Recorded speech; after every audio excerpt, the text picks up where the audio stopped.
The readings will now be given by Dede from Georgia. I will read from the Bible, King James Version. Psalms. Hear my prayer, O Lord. Give ear to my supplications. In thy faithfulness answer me, and in thy righteousness. I remember the days of old. I meditate on all thy works. I muse on the work of thy hands. Hear me speedily, O Lord. My spirit faileth. Hide not thy face from me, lest I be like unto them that go down into the pit. Cause me to hear thy loving kindness in the morning, for in thee do I trust. Cause me to know the way wherein I should walk, for I lift up my soul unto thee.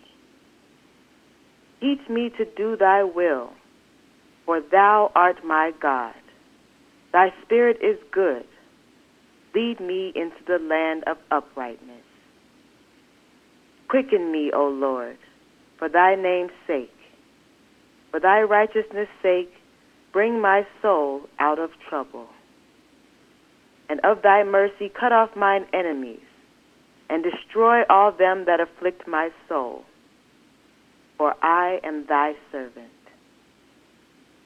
Deuteronomy. And the Lord, he is it that doth go before thee. He will be with thee. He will not fail thee, neither forsake thee. Fear not, neither be dismayed. Proverbs. Trust in the Lord with all thine heart, and lead not unto thine own understanding. In all thy ways acknowledge him, and he shall direct thy paths.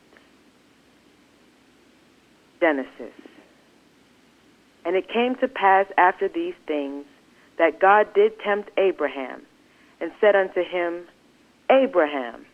And he said, Behold, here I am. And he said, Take now thy son, thine only son Isaac, whom thou lovest, and get thee into the land of Moriah, and offer him there for a burnt offering upon one of the mountains which I shall tell thee of. And Abraham rose up early in the morning, and saddled his ass, and took 2 of his young men with him, and Isaac his son, and clave the wood for the burnt offering, and rose up, and went unto the place of which God had told him. Then on the 3rd day Abraham lifted up his eyes, and saw the place afar off. And Abraham said unto his young men, Abide ye here with the ass, and I and the lad will go yonder and worship, and come again to you. And Abraham took the wood of the burnt offering, and laid it upon Isaac his son. And he took the fire in his hand, and a knife, and they went, both of them together. And Isaac spake unto Abraham his father, and said, My father. And he said, Here am I, my son. And he said, Behold, the fire and the wood, but where is the lamb for a burnt offering? And Abraham said, My son, God will provide himself a lamb for a burnt offering. So they went, both of them together. And they came to the place which God had told him of. And Abraham built an altar there, and laid the wood in order, and bound Isaac his son, and laid him on the altar upon the wood. And Abraham stretched forth his hand, and took the knife to slay his son. And the angel of the Lord called unto him out of heaven, and said, Abraham, Abraham. And he said, Here am I. And he said, Lay not thine hand upon the lad, neither do thou anything unto him. For now I know that thou fearest God, seeing thou hast not withheld thy son, thine only son, from me. And Abraham lifted up his eyes and looked, and behold, behind him a ram caught in a thicket by his horns. And Abraham went and took the ram, and offered him up for a burnt offering in the stead of his son. And Abraham called the name of that place Jehovah-Jireh, as it is said to this day, in the mount of the Lord it shall be seen. And the angel of the Lord called unto Abraham out of heaven the second time, and said, By myself have I sworn, saith the Lord, for because thou hast done this thing, and hast not withheld thy son, thine only son, that in blessing I will bless thee, and in multiplying I will multiply thy seed as the stars of heaven, and as the sand which is upon the seashore, and thy seed shall possess the gate of his enemies. And in thy seed shall all the nations of the earth be blessed, because thou hast obeyed my voice. Philippians. Be careful for nothing, but in everything by prayer and supplication, with thanksgiving, let your requests be made known unto God. And the peace of God, which passeth all understanding, shall keep your hearts and minds through Christ Jesus. Those things which ye have both learned and received and heard and seen in me, do, and the God of peace shall be with you. Joshua. Have not I commanded thee? Be strong and of a good courage. Be not afraid, neither be thou dismayed. For the Lord thy God is with thee, whithersoever thou goest. I will now read from Science and Health with Key to the Scriptures by Mary Baker Eddy.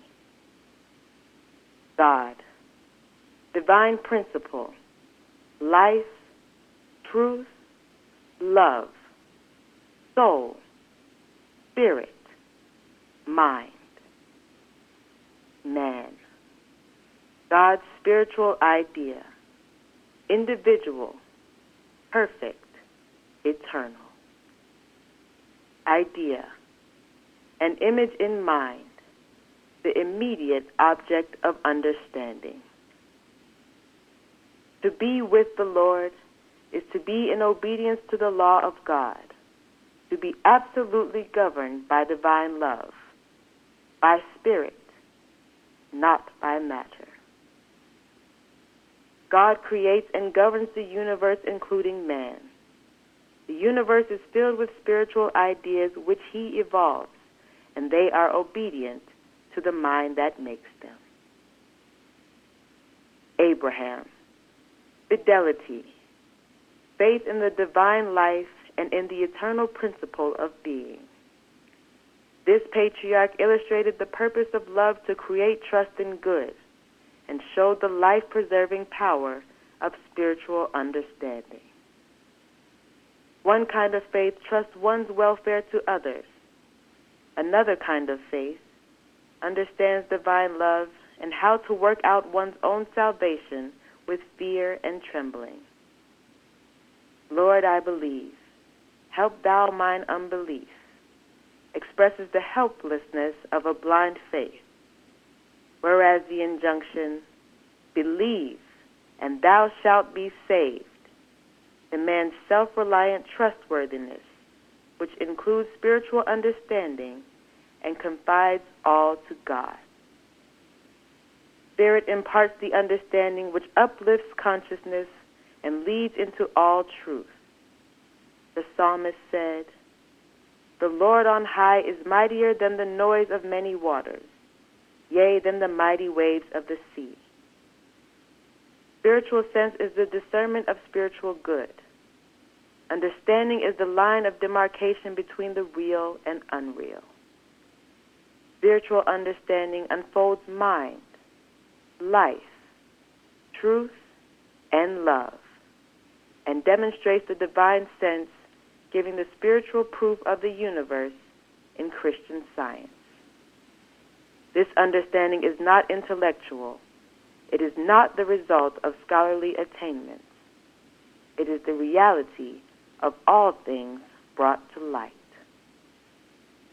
Understanding is a quality of God, a quality which separates Christian science from supposition and makes truth final. Truth, life, and love are the only legitimate and eternal demands on man, and they are spiritual lawgivers, enforcing obedience through divine statutes. Mind science teaches that mortals need not be weary in well-doing. It dissipates fatigue in doing good. Giving does not impoverish us in the service of our Maker, neither does withholding enrich us. We have strength in proportion to our apprehension of the truth, and our strength is not lessened by giving utterance to truth. Petitions bring to mortals only the results of mortals' own faith. We know that a desire for holiness is requisite in order to gain holiness.